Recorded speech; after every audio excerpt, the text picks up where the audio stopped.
What's going on, guys, and welcome back to F1 2021 My Team Career Mode for Season 2, Round 15, the Japanese Grand Prix. We start this one with an aerodynamic upgrade for rear downforce that we're going to put on the car for the future. We have two powertrain upgrades coming onto the car going into this weekend, so that'll hopefully give us a little bit of a boost on the power. And then we've also got a durability upgrade coming through as well. We're going to put another powertrain upgrade on the car for future races, won't come in until Mexico though. And then we have a podium celebration party and driver promotion filming for our activities. We're also going to actually buy the second media kind of training perk thing, which will basically mean that we have more answers to questions for XP boost, driver boost, stuff like that. Looking at R&D, we've kind of plateaued a bit here. I don't really know why, because we should have had a powertrain thing putting us up there. Don't really know what that's about, but yeah, McLaren have caught right up to us. They're basically on top of us now, and Ferrari have actually overtaken Red Bull, so it's getting pretty close at the top there. Maybe we'll start seeing Ferrari in the mix a little bit more. And then looking at the setup, yeah, basic stuff here. If you want to look at the setup, just have a look here. It's basically one that I just chose from going into the time trial modes and going to the quickest legitimate times that people have done and just going with those setups. Now, we had a bit of an issue going into qualifying. Basically, in quick practice, I put a bunch of older parts on the car, more worn parts, so that I'm not wearing out better parts, good parts, but then I forgot to change them over going into qualifying, and I didn't have time to change them all over to do a qualifying lap, so we are going to be starting P20 on the grid. We haven't done qualifying at all. Let's see how it goes. We come to you live today from the Mie Prefecture in the south of Japan's Honshu Island for a race that has seen many title deciders over the years. Some simple, some controversial, but all contributing to a legacy that makes the Japanese Grand Prix an indispensable stop in any Formula One season. We're southwest of the city of Nagoya today at a wet and windy Suzuka circuit. 3.6 miles and 18 corners make up a lap here, with Sector 1 likely to prove especially difficult in these conditions. We should see overtaking into turns 1 and 16 today, and maybe a few Kobayashi-style dives into the hairpin as well. Alongside me to discuss all the action today is Anthony Davidson. Thanks for joining us, Ant, and tell me, you were down in the pit lane earlier. How do you think the track conditions are today? Well, it's looking a bit cold out there, if I'm honest. These tyres have quite a narrow operating window in terms of the temperatures they need to extract the best grip. So with a cold track surface, it's going to be harder to keep those temperatures up, which will lead to lower grip and maybe more mistakes. It's time to see how our drivers are stacking up after yesterday's exciting qualifying session. Daniel Ricciardo starts from pole position today, edging out Lando Norris, who'll start from P2. Looking down the rest of the grid, we have Giovinazzi, Verstappen, Lewis Hamilton, they've taken a grid penalty, and Perez, Gasly, Ocon, Vettel, and Lance Stroll. Russell, Leclerc, they'll be starting further back after an earlier grid penalty. Valtteri Bottas and Sainz, they've taken a grid penalty. Raikkonen, Mick Schumacher, Yuki Tsunoda, and Christian Lundgaard. Latifi, Mazepin, Fernando Alonso, and Shaw. It's almost time for those 5 red lights to go out. Then let's see who can prevail today. So there's actually quite a lot of drivers taking grid penalties for this race, but Fernando Alonso is also one of them, and he is on the back row with us as we go. Lights are out. We went from a 1-2 finish in the last race to starting second to last and last in this next race. I mean, how the tables have turned. Alonso gets a pretty good start there. He gets up past Mazepin into turn 1, but then Mazepin does try and fight back a little bit, but just doesn't quite have the grip or the speed of our cars. I mean, the Haas, by far the slowest car here. Everybody else, to be honest, is actually fairly close with each other, but Haas have quite a bit of a gap to everyone else, and I am now trying to find my way past Nikita Mazepin, but it's very, very difficult through this first sector. Really, really tight and twisty. Just really hard to overtake even in the dry, and we are in the pouring down rain here. I mean, it's not pouring down because we're on intermediate tyres, but it is definitely wet, and that was my weakest sector of the whole track. So it's difficult. It's actually not the easiest track to overtake on, is Suzuka, but you know, once you get towards the latter part of the lap, then it becomes a little bit easier, but through sector 1 especially, nigh on impossible in these conditions, to be completely honest. I mean, something's going to go pretty badly wrong for you on most occasions if you try and go for a move in that first sector. And we're coming towards the back straights here, towards the end of the first lap, and we still haven't managed to find a way past Nikita Mazepin. Alonso's managed to get a little bit of a gap now in front of Mazepin, and he's now stuck behind the Williams with Nicholas Latifi, but we are still trying to find our way past. Of course, no DRS enabled because it's lap 1, but also because of the wet weather, so we've just got to get a little bit of slipstream from the back of Mazepin, use a lot of ERS. The ERS deployment in our car is very good now. We've got to a point on ERS where we can just use so much of it and it barely runs out, and also in the wet it doesn't seem to run out as much anyway, so we've really got to try and hunt the Haas down. As we have a look at the start of the race once again, the two McLarens on the front row. Daniel Ricciardo starts P1, Lando Norris alongside. Norris is looking up the inside. Daniel Ricciardo goes way too wide into turn 1. Norris manages to get his way through, and Ricciardo finds himself side by side with Antonio Giovinazzi in the other Mercedes, with Hamilton starting in P5 thanks to a grid penalty. Pretty sure he would have been on pole position if he didn't get the grid penalty, but he is now down there in like P4, and yeah, Daniel Ricciardo trying to defend that position after losing the lead. As we continue on here, we've got Nikita Mazepin up ahead of us once again, and we're just trying to find a way past. We're very close to the back of him, going into this hairpin, and we have a sneaky little dive up the inside. He gives us the room. We're side by side through this whole part here, and he's just got the edge of us here, but we're going to try and hang it around the outside, around this long part here. We go a little bit wide. We've got two wheels on the grass, but we just about managed to keep the car going, let off the throttle a little bit, and we are up into 21st place, so almost 2 laps down, and we've made up 1 position off the start. It's not going quite as I would have hoped so far. As now, lap number 3, we've now caught up to the back of Alonso. As you can see, Mazepin he's losing pace with the rest of the group quite a lot here. Everybody else is relatively close to each other, but yeah, Mazepin in a lap and a bit, 2 laps maybe, we've got like a, what is that, 2.7 second gap to him as we go very wide in turn 1 there. Make sure not to go too wide and either lose time or potentially gain a bit too much time, be a little bit cheeky with that, as we're now trying to get past Alonso because he's really taking quite a long time to get past Nicholas Latifi. He's should be a lot quicker. I mean, in the wet it's less of a difference with, you know, how good your car is and more how good the driver is, but Fernando Alonso is like a 97 rated driver, I think, at the moment, and in my team, and he can't find his way past Nicholas Latifi in a Williams, who's like, what, 72 rated or something like that. So it's pretty ridiculous, but we're going to have a pretty crazy dive. We're going to have a look around the outside of the hairpin on Fernando Alonso, and we stick it around the outside. We stay there, and we're side by side coming through here. We've just about, I think, got the position on him though, but he's going to have the slipstream coming down here, down to come on to the back straight, but we are just about holding on for now, but he's right there behind us having a little look.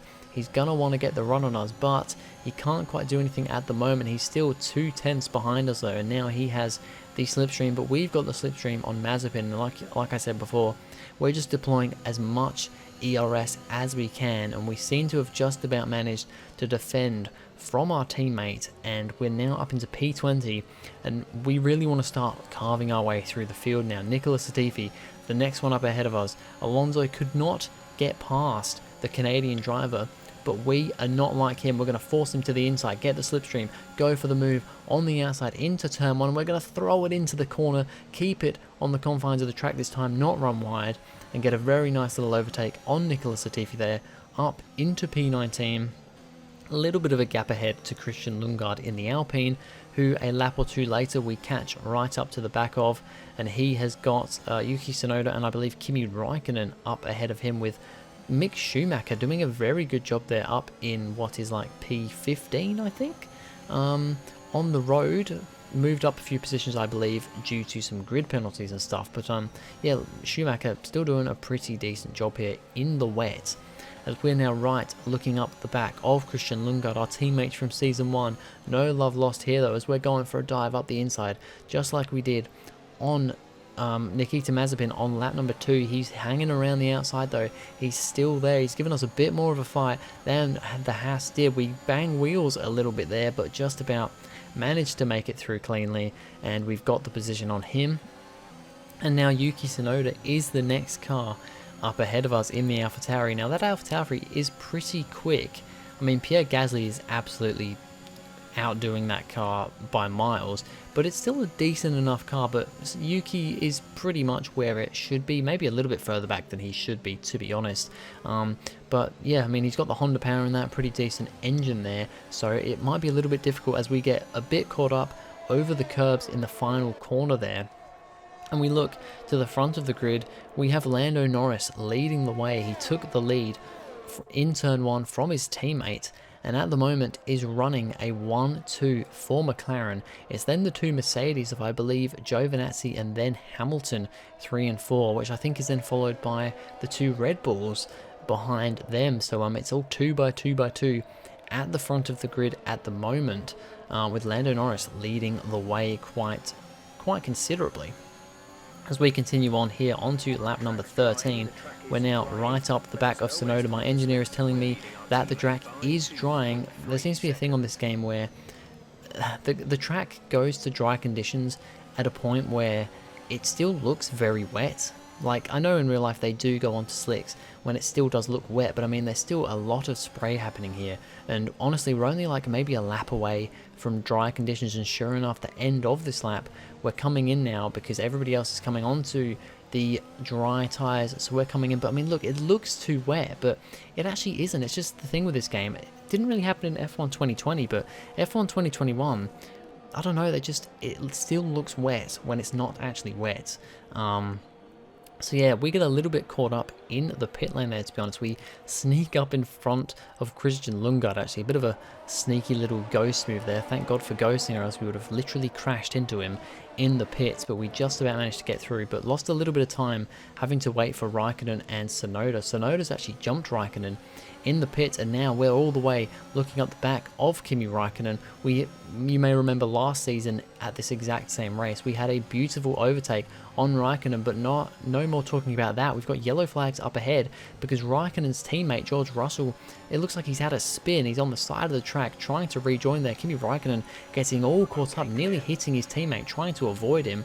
We couldn't quite get a run on him though because there was a yellow flag, but now the virtual safety car has been deployed, I presume because of that, because of maybe an unsafe rejoin by George Russell. As we watch here a replay of what happened to him, he just comes around this corner here, bit too much power on, just goes sliding around, maybe not used to those, the cold slick tires on still somewhat wet conditions as well, just has to get used to that. As now we're actually under fire a little bit from Christian Lundgaard.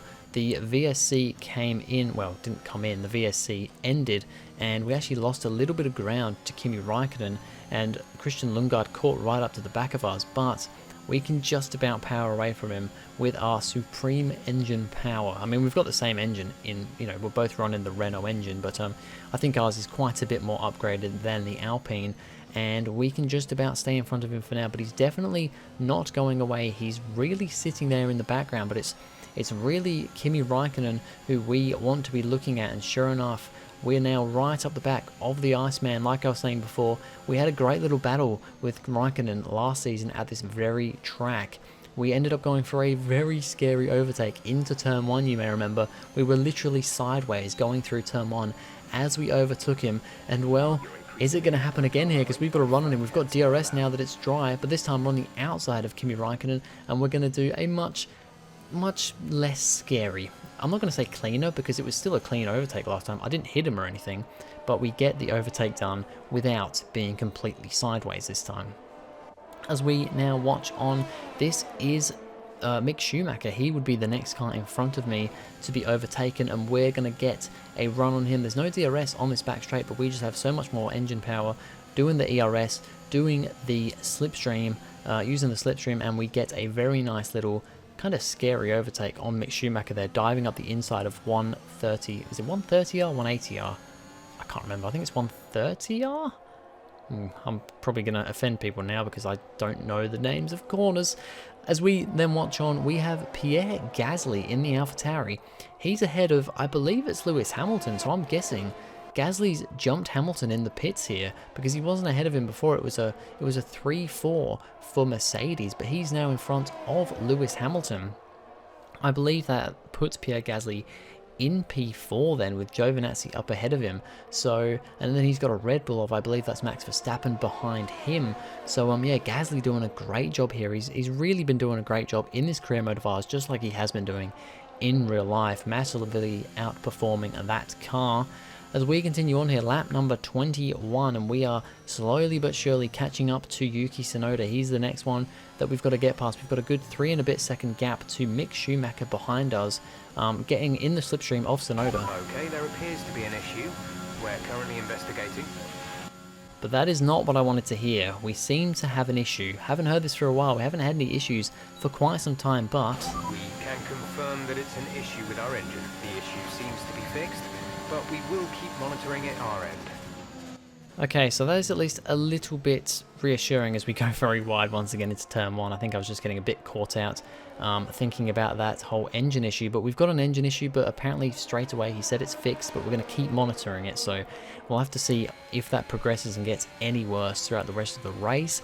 Looking on at Charles Leclerc, he took a grid penalty starting down in like P12 or something. He's now on the back of Lance Stroll trying to make a move past him, with Carlos Sainz behind him, who I think also took a grid penalty. So lots and lots of drivers taking grid penalties this race. But Leclerc is now right behind Lance Stroll coming into down the front straight. He's got the DRS going down to turn 1, and he's got the slipstream. He's going to go to the inside of the Canadian, but can't quite get the move done this time around. He's going to have to just hang back a little bit longer to get that move done. As we continue on here, we're actually losing time, which is unfortunate and a bit concerning, because at this point here we are starting to lose time to Schumacher behind, and also Tsunoda and Alonso up ahead. I mean, you saw how close we were to Tsunoda before. He's now quite a way up the road, and I'm actually checking here, like, do I have bad tyre wear? Is my engine actually having issues? They said that my engine's fixed, but we seem to be losing so much time. And then here, you can see now, Mick Schumacher has gone from being about 3.5 seconds behind us to being within a second. So there's an issue here. Our engine must still be giving issues, because we are just getting caught so much, and even through the corners, it was quite hot the day that I recorded this, and I was getting quite warm, but I don't think that in itself, me just being tired, would have accounted for how much slower we were going. There was obviously still a lingering issue going on with my car. As we watch on here with Daniel Ricciardo, he actually got jumped by Max Verstappen, so I think actually the Red Bull behind Hamilton was Perez, because I'm pretty sure the one in front of Ricciardo here is Verstappen. I might have that completely the wrong way around, I'm not 100% sure, but Daniel Ricciardo has been jumped by one of the Red Bulls in the pits. Lap number 24, we're getting close to the end of the race here, and I'm losing so much time. Alonso is 10.5 seconds up the road now. He was only about 5 or 4 or maybe even 3 seconds at one point, but it's just not going well. But we touch a curb, we've gone sideways. What has gone on here? And we're into the wall. We've broken our car, so it doesn't even matter. Usually I probably would have rewinded at that point and carried on, but in this race I thought, you know what, our car is really not doing well. The fact we're getting caught so quickly by Schumacher and a Haas, there's an issue here. We're not going to do very well. So when this happened, I just thought, you know what, let's just let it happen. We're out of the Grand Prix with a crash, but our engine was definitely having issues too. So yeah, not a great Japanese Grand Prix. Fantastic Grand Prix that was, and an excellent win for McLaren. Talk to me, Ants. What was it that set them apart from the competition today? Well, I think it was clear what the main contributing factor out on the track was today: speed. I know it sounds like an obvious thing to say, Crofty, but fast cars win races, and we saw that today with our winner. Our drivers are making their way out for the podium celebrations, and it's going to be McLaren picking up the winner's trophy. Congratulations to the entire team for that fantastic performance. So Lando Norris wins his second Japanese Grand Prix. He won his first ever race in Formula 1 here last season, and he wins it again in Season 2. Antonio Giovinazzi, second place on the podium. He's up on the podium once again, good for him. Daniel Ricciardo did manage to get past the other Red Bull for third place, so it's another double podium for McLaren. They are showing some stellar pace this season, that's for sure. Maybe, just maybe, they can have a little bit of a bid for the championship. If not in the drivers, maybe for the constructors. Fernando Alonso ends up in a pretty pitiful P13, so he can't make his way up the order. We end up P20 after a DNF, after a crash. So it's 0 after a 1-2 finish last race. It's no points for TGR Motorsport in round 15. Not a lot of changes at all in the championship. We get overtaken by Giovinazzi we're now in P7, he's P6. But other than that, there are no changes at all. And we do still just about clinch onto P4, keep hold of P4 in the constructors, but we're only like, what, 3 points ahead of, or something, I don't know, not many points ahead of Ferrari now, so definitely got to pick up our weight next race. But anyway, that's going to be it for this video, guys. Thank you very much for watching. If you enjoyed, please go ahead, like and subscribe, and I'll see you guys in the next video.